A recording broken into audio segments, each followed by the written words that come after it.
We fight to win. That means we lose until we're ready. I took this photo right after I finished the episodes. Oh, wow. So- You look about 6 years old. Oh my God, thank you. Crying really suits you. It makes you much younger. Thank you. There was like 12 pictures though, and I really picked the cutest one. But congrats, I mean, this show is just phenomenal, and I love it so much.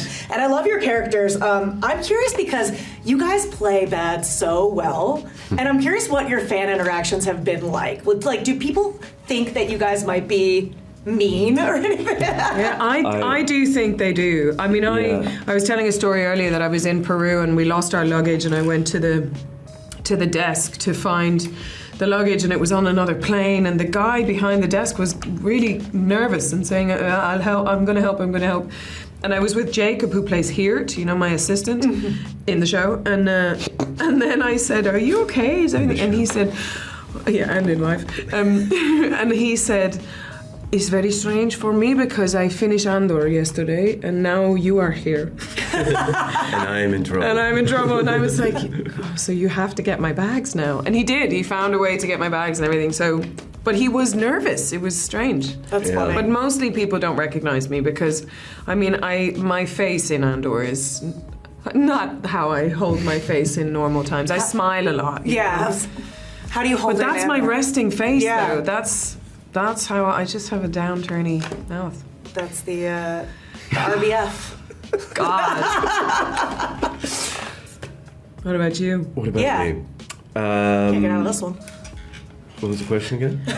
Are people afraid of you? Are people afraid of you? I've been to a few things where I couldn't tell whether people were just nervous because they were excited. Yeah. Mm-hmm. But there was this kind of like, this feeling that they didn't want to overstay their welcome in front of someone from the Empire. Mm-hmm. And I think that the people that have grown up with it or really attached themselves to it, the Empire is so significant as a force that they can get a bit spooked. So I don't have a Peru story, but just but also in a few Luca, times people Comic-Con, where they all the George Lucas approved legion of fans who were all dressed up, and they wouldn't speak to me as normal. Like they kept saluting and everything. I was like, this is really, I don't really know what to do here. Feels uncomfortable.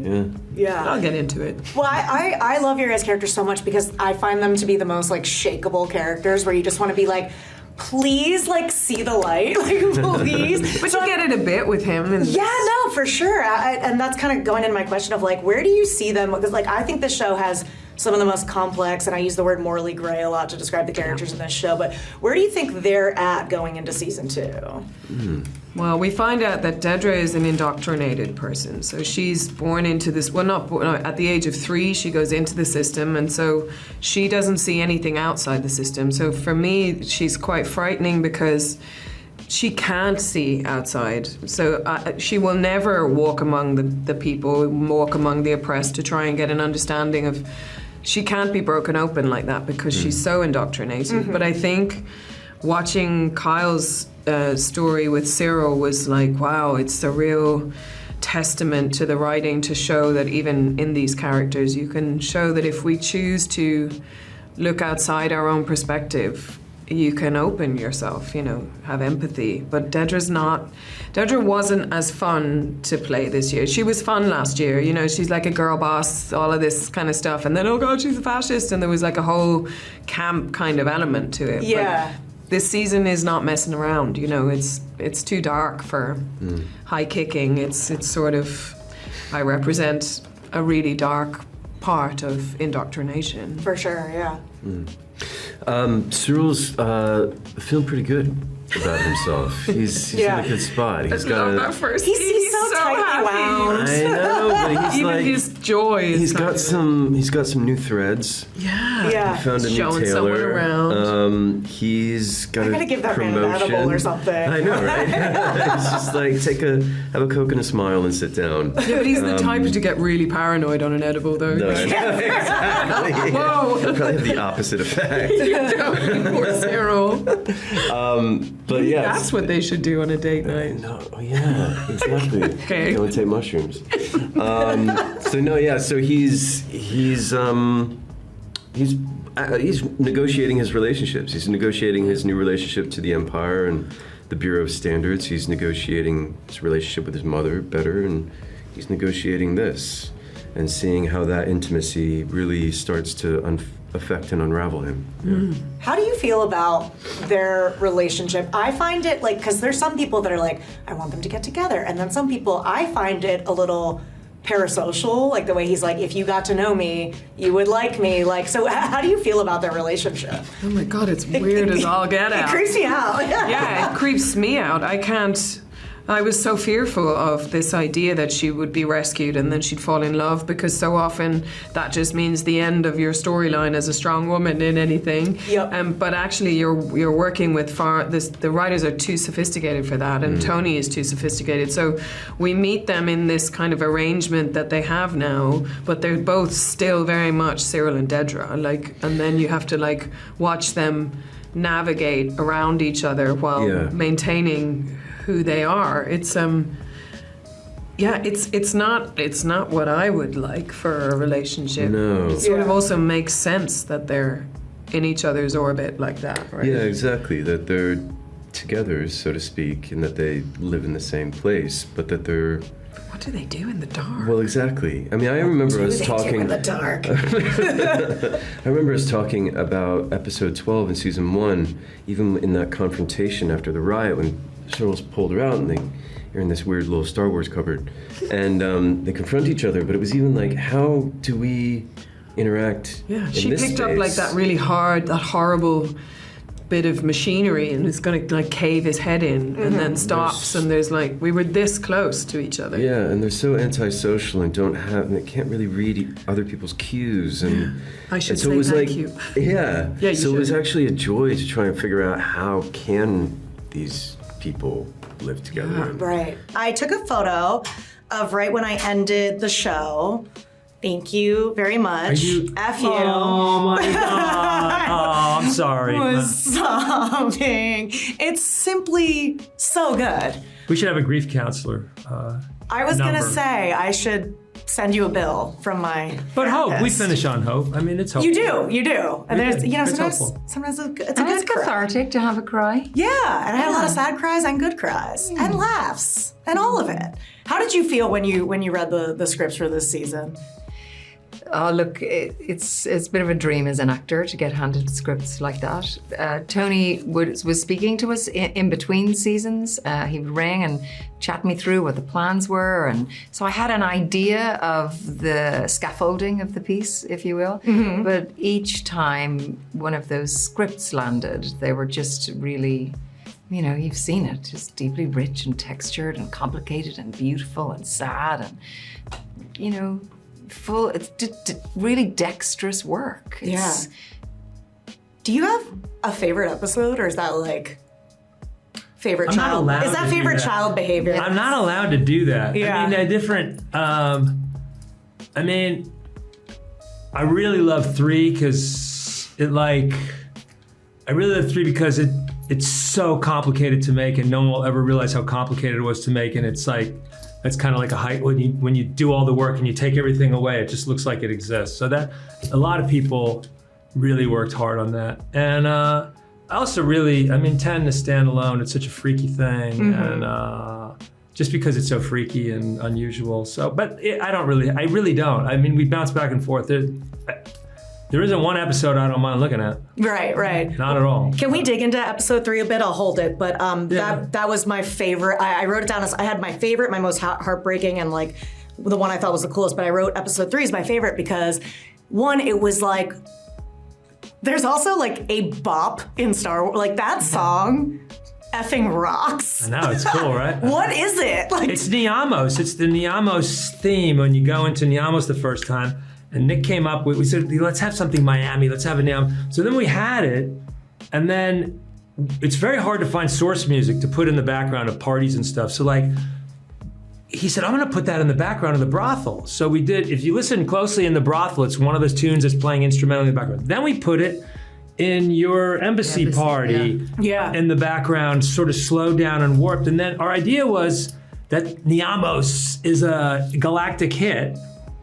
And then, so when we came to the wedding, Brandon Roberts came on out and we remixed it. We gave it a really hardcore Tarzana, California EDM mix, and you see all the bridesmaids. I can't remember what they're called. What are they called? I can't remember the term of art. But they've been waiting for 3 days to be dancing, and God put on our song. So it's like it's a galactic hit. It's so good. I was like literally texting people from Disney. I was like, drop it immediately. I need it. We might. I wonder if they'll do that. Yeah, it's cool. I need it. Peer-maids? Is that what they were called? The peer-maids? Peer-maids, yeah. Peer-maids. Peer-maids. And it was like also one of those things where if had I not known what was going on behind the scenes, I would have been like, my mom was like really letting loose at this party. Like she's taking like 15 shots. Like Yeah. I think people will love it. Something else going on though, yeah. Yeah, I mean, what was it like for you exploring that? Because like she is the definition of like you really never know what's going on behind the scenes with people, and like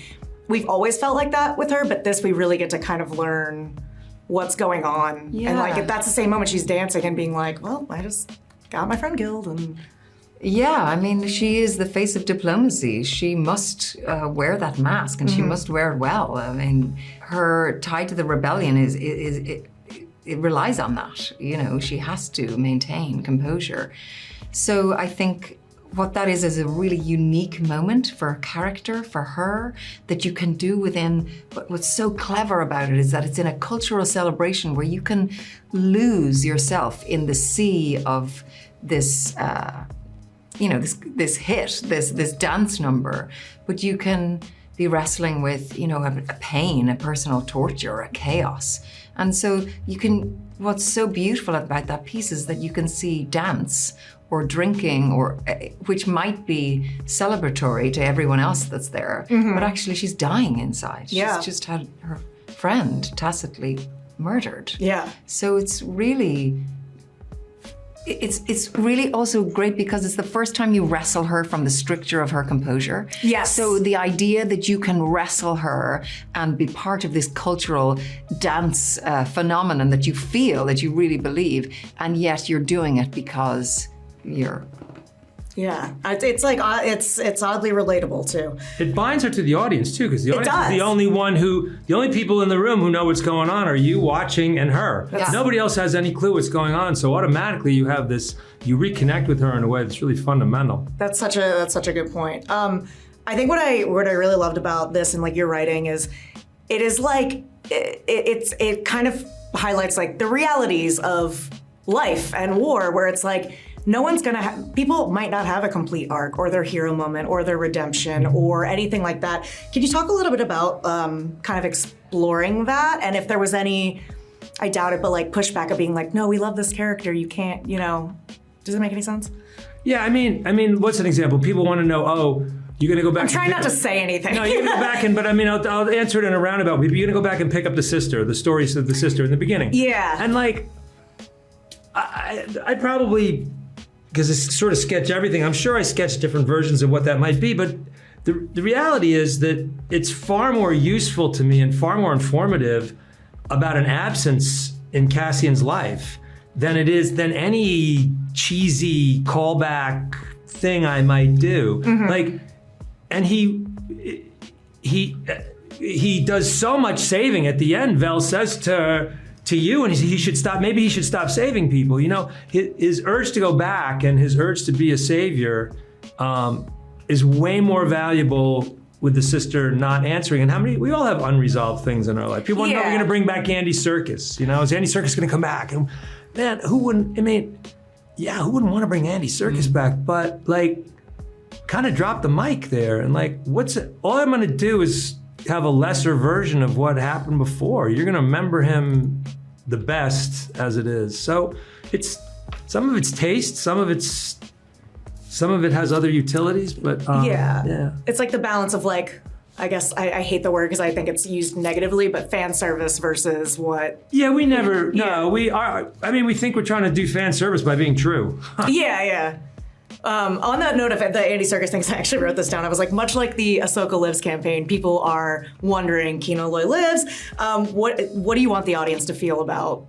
Maybe so. Maybe someone else can pick up that thread if they want. Yeah. I mean, where we left them, but I felt I couldn't top that, and I didn't want to I didn't want to take away from what we'd already done. What a swell party this is.